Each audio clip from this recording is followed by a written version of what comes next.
Let me tell you about the most terrifying night of my life.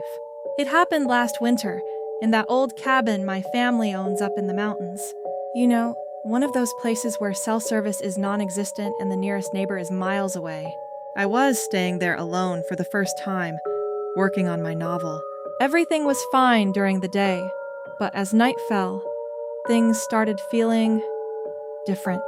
The wind whistling through the trees sounded like whispers, and the wooden walls would creak and groan in ways I'd never noticed before.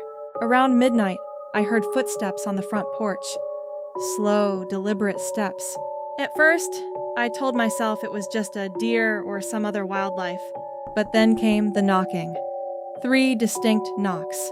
I froze, my heart pounding in my chest.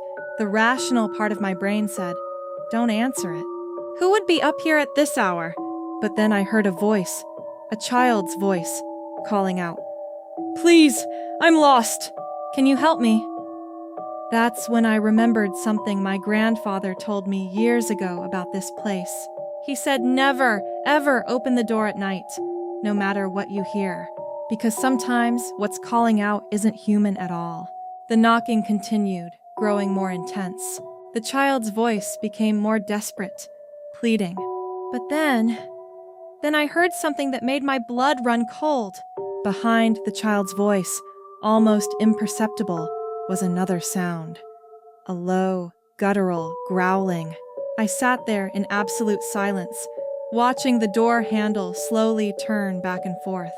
The voices outside multiplied. Now it wasn't just a child, but a woman calling for help. An elderly man saying he'd had a car accident, all while that inhuman growling grew louder. This went on for hours. The worst part? Every voice I heard belonged to someone I knew. Family members, friends, even my dead grandmother.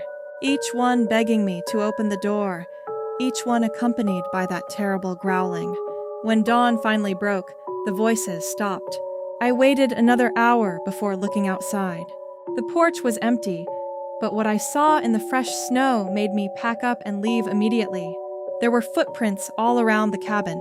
Not human footprints, but massive, clawed tracks that no animal I know of could have made.